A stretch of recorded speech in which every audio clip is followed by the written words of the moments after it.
History is a collection of lies we choose to believe.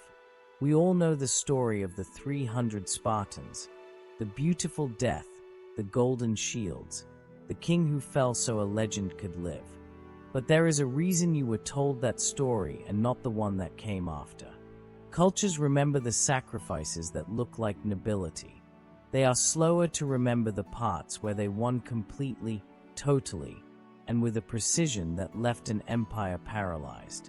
11 months after the fires at Thermopylae, the Spartans returned. They didn't come to die beautifully.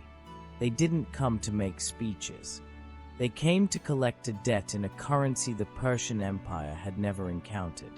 If Thermopylae was a tragedy, Plataea was a slaughter. It was the moment the 300 became 10,000, and the 10,000 became a wall of bronze that erased the Persian presence from Greece forever. This is the story of the soldiers history tried to forget. Stay with us till the end for valuable insights. Like, subscribe, and share to support the channel. The Battle of Plataea ended so violently that for days, the fields near the Asopus River were impossible to walk across. The stench of the dead was a physical weight in the air. Among the ruins of the Persian camp, Greek scouts found a man. He was a Persian soldier, one of the few left from an army that had once numbered in the hundreds of thousands. He had no weapon. He had no armor. He was found 3 days after the final blow, wandering the salt marshes like a ghost. When the Greeks captured him, they expected him to beg for his life or offer secrets. Instead, he gave them nothing but silence. He never spoke about what he saw inside that camp. He never explained how he survived the precision of the Spartan spear. His name doesn't appear in any record. The Greeks didn't bother writing it down. This detail, this erasure, or erasing, tells you everything you need to know about Plataea. While the world built statues for the men who died at the hot gates, it stayed silent about the men who survived the marshes. 11 months earlier, King Xerxes had stood over the body of Leonidas. He had ordered the Spartan king's head removed and placed on a stake. He thought he was killing a rebellion.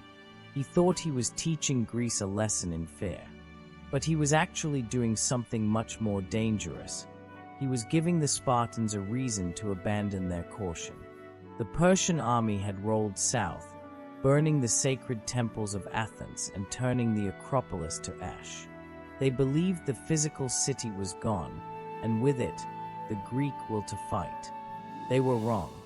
You can burn a city, but when the population is still alive, watching from ships in the harbor, you don't destroy their spirit, you concentrate it. The Persians didn't realize that by burning Athens, they had unified the Greeks in a way no speech ever could. The bickering city-states were gone. In their place was a single, hungry machine of vengeance. The stage was set for a revenge that would make Thermopylae look like a skirmish. The Persians were waiting for a fight, but the Spartans were bringing an execution. Inside the ruins of Athens, the smoke was still rising. Mardonius, the Persian general left in charge, looked at the black stone of the temples and felt secure. He had the numbers. He had the gold. He had the momentum. But in the dark of the Peloponnese, the heavy gates of Sparta were opening. The 300 were dead, but their ghost was about to march north with 40,000 pairs of boots. In the popular version of history, Sparta is defined by the 300. We picture a small group of heroes standing against a golden tide. But the 300 were a ceremonial guard, a suicide pact designed to buy time with blood. The force that marched north toward Plataea 11 months later was something the ancient world had never seen before. It was not a sacrifice. It was the mobilization of the entire Spartan warrior class. The number you need to hold in your mind is 5,000. These were the Spartiates, the full citizen soldiers. These were men who had entered the agoge at age 7 and had been forged in a system that treated pain as a baseline condition of life. They didn't just know how to fight, They knew how to exist as a single mechanical organism. To a Spartiate, the man to his left was more important than his own life. Their shields didn't just protect themselves, they protected the entire line. But the 5,000 Spartiates were just the tip of the spear. Each of these elite warriors was flanked by 7 helots, the agricultural laborers who served as light infantry and support. Then there were the Perioeci, the free men of the surrounding Laconian lands who fought alongside the Spartans but without the elite status. When you add the contingents from Corinth, Athens, and dozens of other city-states, the Hellenic League was an army of over 100,000 men. The Spartan Laconian contingent alone was estimated at 40,000. This wasn't a desperate defense of a narrow mountain pass. This was a professional invasion of the Persian-occupied north. The commander of this massive machine was Pausanias. He wasn't a king, he was a regent, ruling for the young son of the dead Leonidas. He carried a burden that has no modern equivalent. He had to avenge a mutilated king, manage a coalition of Greek cities that hated each other almost as much as they hated Persia, and defeat the largest army in the Western world, all at the same time. He marched his 40,000 men into the foothills of Mount Cithaeron and looked down at the plains of Plataea. Across the Asopus River, the Persian general Mardonius was waiting. Mardonius had the immortals.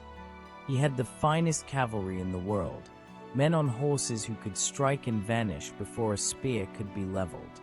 He looked at the Greeks and saw a fragmented alliance of farmers and bickering politicians.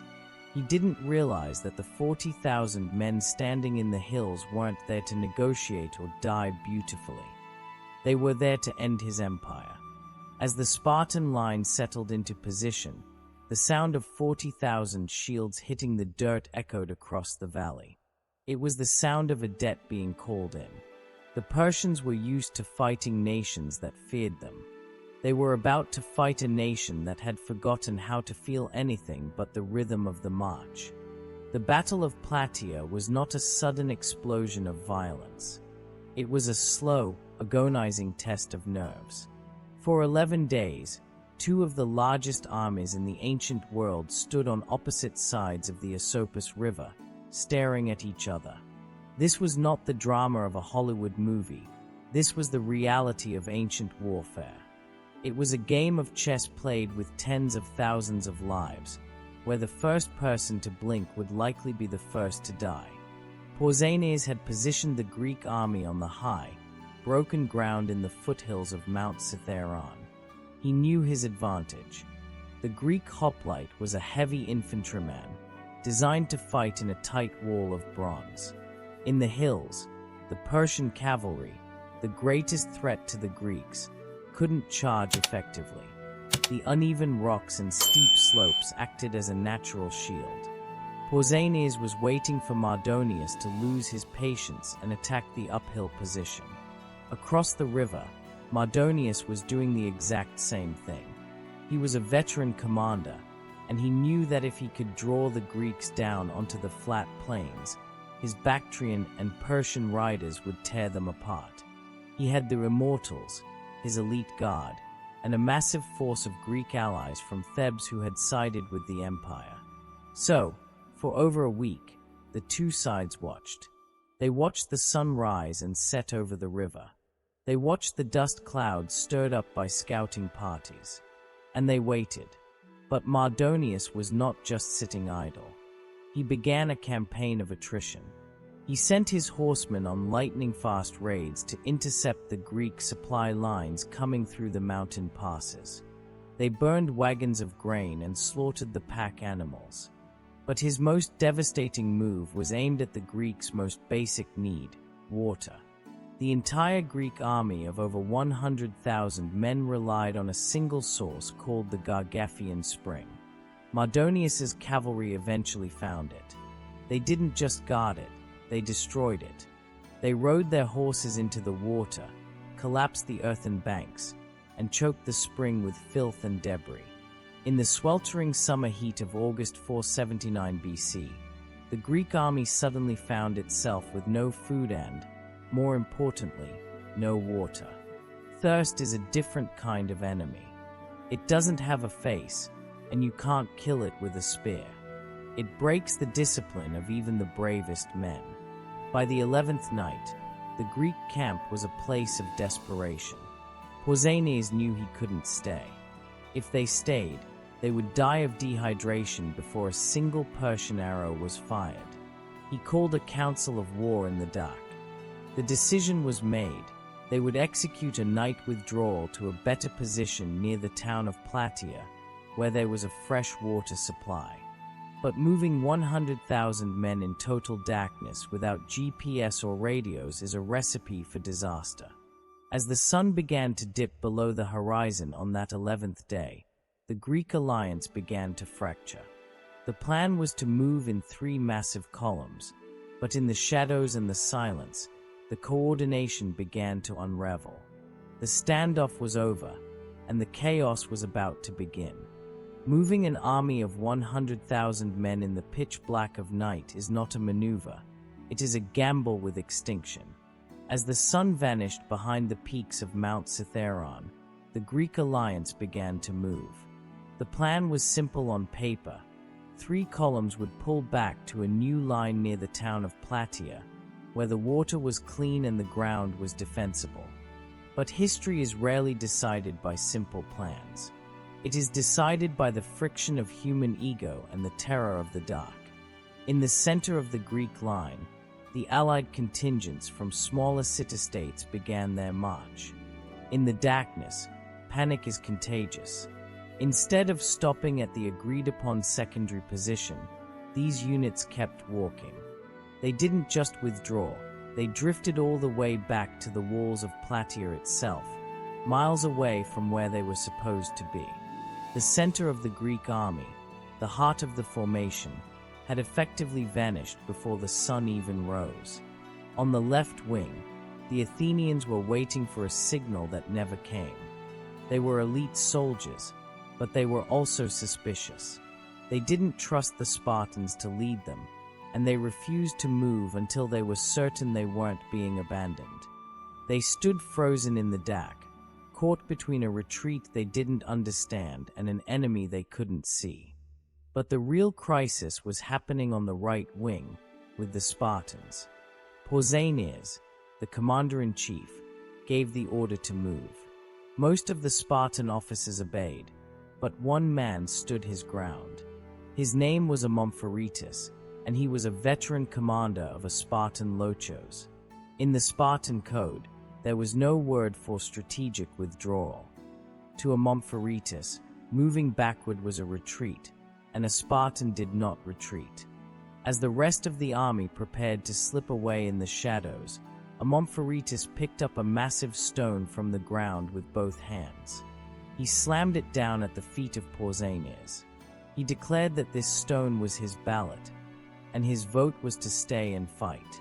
In the middle of the most dangerous night of the war, the 2 highest-ranking Spartans began a whispered, furious argument in the dirt. Pausanias was trapped. He couldn't leave a legendary Spartan unit behind to be slaughtered. It would break the morale of the entire nation. But every minute he spent arguing was a minute the sun crawled closer to the horizon. The argument lasted for hours. Eventually, as the first gray light of dawn began to bleed over the hills, Amompharetus finally relented, moving his men slowly and with visible contempt for the order. But it was too late. The Greek army was no longer a wall, it was a scattered mess. The center was miles away, the Athenians were lost in the valley, and the Spartans were still threading their way down the slopes, completely exposed. Across the Asopus River, Mardonius woke up and looked through the morning mist. He didn't see a Greek army. He saw a panicked, broken rabble fleeing for their lives.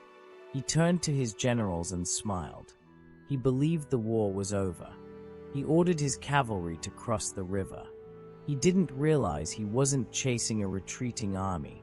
He was walking into a trap made of bronze and Spartan pride. When Mardonius fell, the Persian Empire in Greece did not just retreat, it dissolved. The sight of the general's empty white horse was a signal that the gods of Asia had been defeated by the stones of Plataea. The Persian immortals, the most feared infantry in the known world, turned and fled toward their last hope, the great stockade. Across the Asopus River, the Persians had built a massive wooden fortress.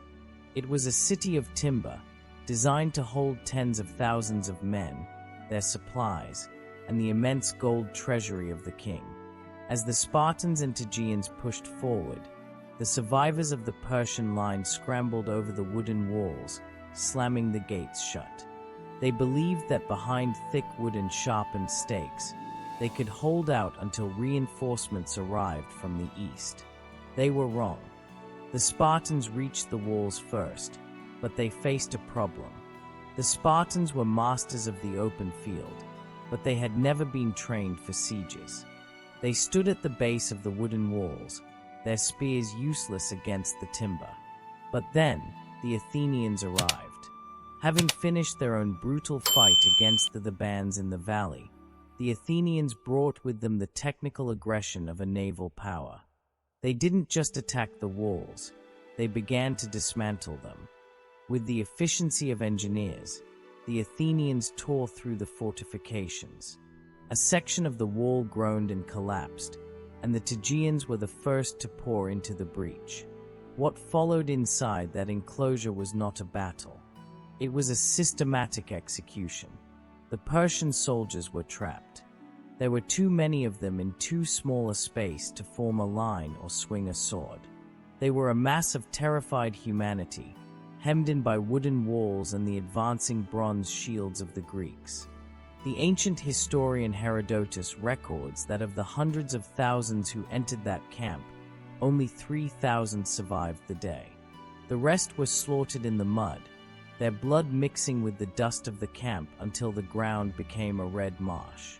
When the screaming finally stopped, a silence fell over Plataea that would last for generations. The Greeks began to explore the camp they had captured. They found things that seemed like myths: tents woven with gold thread, silver couches, bowls made of solid precious metal, and chests of coin that could buy entire cities. Pausanias, the Spartan regent, ordered the Persian cooks to prepare a royal banquet, the same meal Mardonius would have eaten in victory. Then, he ordered a simple Spartan meal of black broth and coarse bread to be placed next to it. He looked at his officers and laughed. "I wanted to show you the folly of the Persian king," he said. "He had all of this, yet he came here to take our poverty." The Battle of Plataea didn't just end a war, it erased a threat. While the 300 at Thermopylae died to buy time, the 40,000 at Plataea fought to buy a future. For the next 200 years, no Persian army would ever set foot on mainland Greece again. The invasion was over. The debt was paid. Today, the world remembers the 300. We build statues to the men who fell. But the man found wandering the marshes 3 days later, the silent survivor, is the true symbol of Plataea. He was the witness to a moment when history was written not in speeches, but in the relentless, mechanical advance of a Spartan shield wall. History remembers what is useful, but it hides what is terrifying. And there was nothing more terrifying to the ancient world than the day the Spartans stopped being legends and started being the end of an empire. If you enjoy dark untold history, subscribe because we uncover what others won't.